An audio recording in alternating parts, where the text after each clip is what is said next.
O assalto lá de Salvador. Aquilo ali acaba com essas coisas de. Morre ali tudo e essa visão meia louca de tentar continuar fazendo um processo que era da época da ditadura, você já num começo de democracia, né? Num começo disso você. Eu vi uma matéria que fala que chama assim, o revólver do PCBR. Agora aquilo ali, a responsabilidade maior foi assim, foi de uma discussão meia louca, de você de tanto fazer as coisas, e o pessoal vinha de um acúmulo da ditadura, tinha muita experiência, então fazer um lance de Expropriação. expropriação era como tomar um doce do menino, achava-se isso, né? O despreparo era muito grande das polícias, né? Era um negócio horrível, assim, era muito grande, era muito fácil. Deu muito azar também. Agora ali foi o tipo assim, da coisa, da burrice e muito, mas muito mesmo assim. Eu hoje, apesar de já ter morrido, assim, o Prestes de Paula teve uma importância muito grande naquilo ali, porque era um cara que achava que tudo que foi feito podia fazer e era muito fácil e era muito simples. E tomar, você ter um planejamento e depois começar a fazer sem planejar, você perde logo 80% do. Então foi isso, foi a coisa do imediato. Como é que o menino de Rubens entrou ali? Ele morava onde? Ele morava no Paraná, morava em Londrina. E era ligado ao PCBR, Era do PT, do PT. e através de Rubens, Maiá Marco? não, Maiá é Marcos, né? E o outro também era do PT. Todos os dois eram do PT, e Lucinha também era do PT, aquele pessoal muito. E Marcos é um cara que assim. Marcos vem para esse negócio sem nunca ter participado disso. Assim, se você for olhar assim, houve assim, a influência de Rubens de trazer Marcos foi muito grande nesse negócio. Porque era filho de Rubens. E aí botar o cara num. Aí convencer um garoto de 18 anos, que não tinha nenhuma história, não tinha participado de nada. Já entrar logo. A entrar num lance desse é assim, é uma coisa muito irresponsável, muito louca. Essa agora foi muito irresponsável e muito louca. Com Mas todo. foi uma fase meio de delírio, né? Eu acho que sim, né? Eu faço uma avaliação que foi assim, o momento mais doido foi aquele ali, porque não havia. Houve momentos que, assim, na anistia, trazer algumas pessoas, foram necessário você fazer isso. Era necessário você arrumar grana para que essas pessoas pudessem voltar. E não tinha como arrumar a não ser fazendo expropriação. Então esse período aí é outro.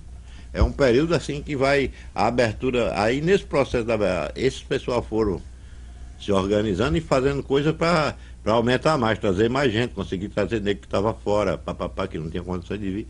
Então tinha uma motivação política, mas depois disso aí passou a ser uma coisa assim. Agora, o contraponto disso tudo talvez seja o Instituto Mário Alves, né? Se de um lado esse assalto foi um negócio mais de delírio, o Instituto Mário Alves era uma forma também de uma organização de estudos e tal. Como é que surgiu o Instituto Não, isso Mário aí Alves? parte muito, o Instituto Mário Alves, essa questão, parte muito da cabeça de Bruno, né? Foi muito financiado, era financiado por Bruno, na verdade. Foi a Era, época que Rubens vai morar. É. Que ano foi isso que ele vai morar em São Paulo? é nesse período aí, depois desse lance de Salvador e tal, logo, Aí faz a revista Brasil logo Revolucionário. depois vem essa ideia de construir o Instituto Mário Alves, e Bruno estava em São Paulo, já vai morar em São Paulo. E qual era a ideia do Instituto Mário Alves? O que Era um instituto de estudo político, A ideia pesquisa. existia antes do assalto ou rolou depois do assalto?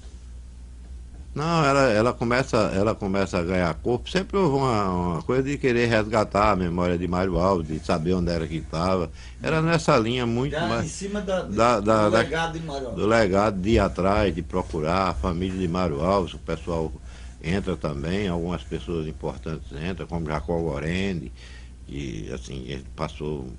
Assim, eu digo assim que a gente teve grandes momentos na política de ter debates e mais debates com a elite da política de esquerda Fala do. desse povo aí, e as histórias desse povo aí. Você teve contato com Gorendo Ah, e com mais sim. quem? Com várias pessoas, com Você com os fundadores do PCB.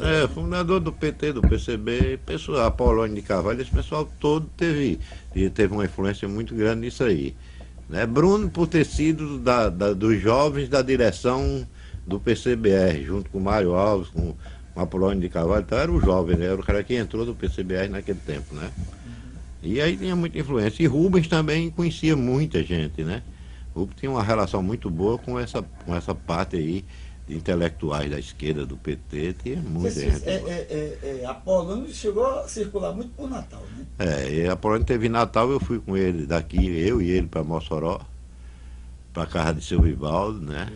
Vivaldo Dantas, que foi outro nome assim importante em Mossoró do PCB, né? Um cara que teve uma importância muito grande de ajuda e contribuição política e do PT também em Mossoró, né? Seu Vivaldo era um nome importantíssimo, é tanto que nós criamos um instituto naquele período, o Instituto Vivaldo Dantas, né? Ainda hoje deve existir o nome por aí, depois o pessoal foi.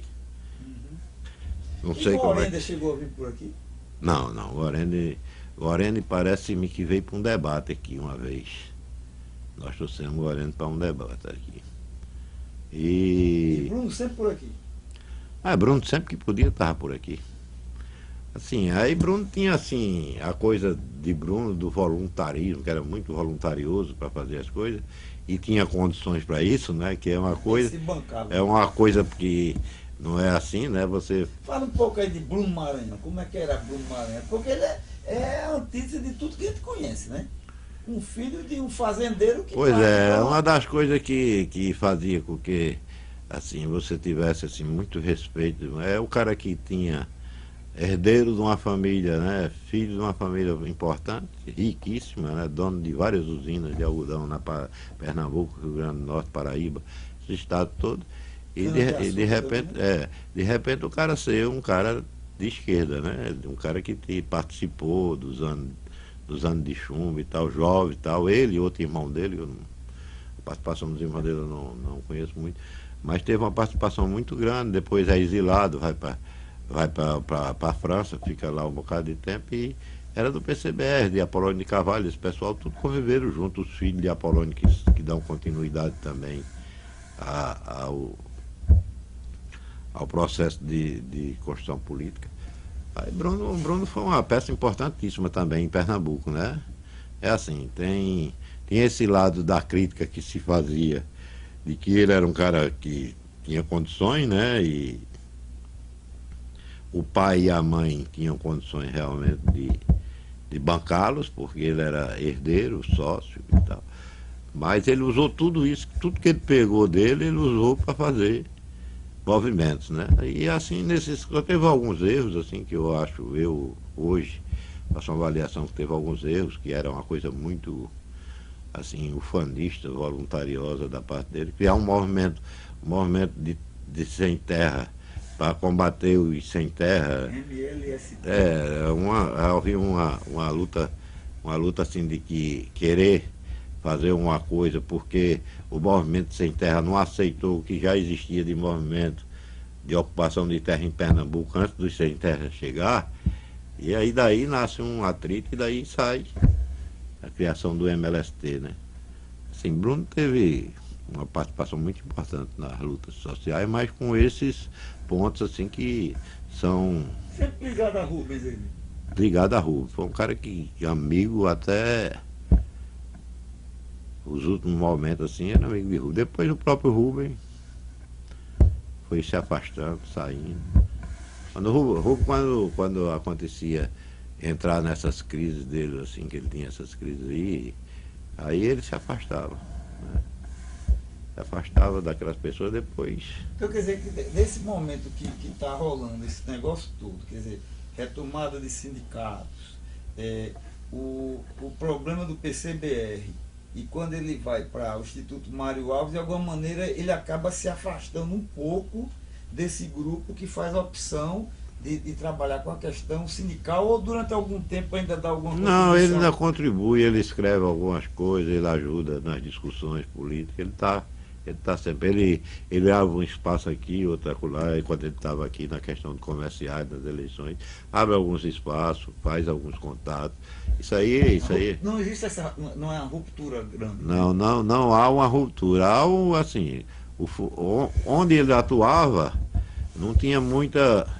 Ele não tinha muita influência nisso aqui. Ele não era um cara da prática, de estar lá numa porta de fábrica, de. Mas que não é de massa, né? Era uma coisa mais de massa, eram as pessoas que eram da massa mesmo, que faziam parte daquilo que podiam fazer e que conhecia mais aquela realidade de como lidar, né?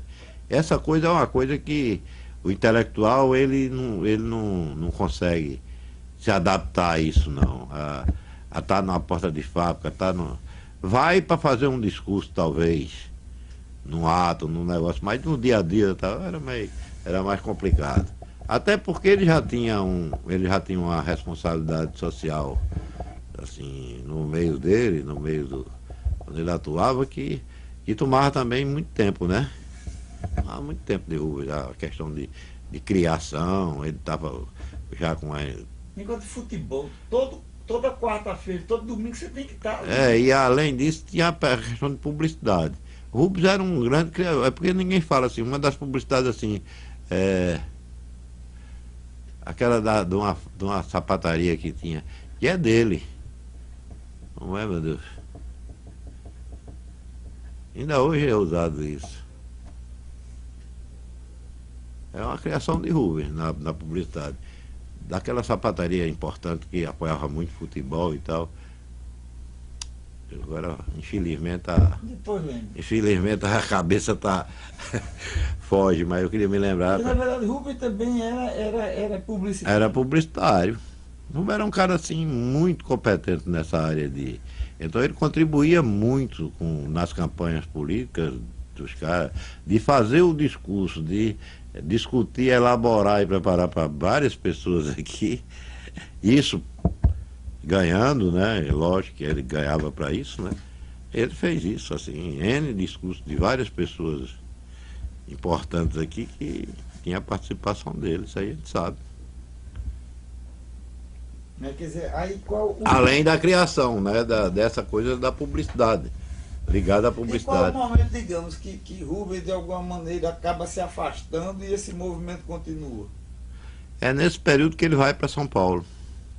É assim, há um rompimento dele. 80 e quando? Há um certo atrito, ele sai da tribuna, sai naquele processo que ele sai da tribuna, monta uma equipe, vai para o Nordeste, né? Monta uma equipe esportiva e tal, e parece que isso não dá certo, aí ele vai embora, vai para São Paulo, aí é quando começa a questão do Instituto Mário Alves, dessa coisa assim. E acaba perdendo mais o local. Aí ele fica um bom período, de vez em quando ele vem por aqui, mas a maior parte do tempo está em São Paulo, né? Mas a luta continua em que aspecto? Aí vocês começam a ganhar os sindicatos. Isso vai. A criar toda uma geração isso aí vai até 88, né?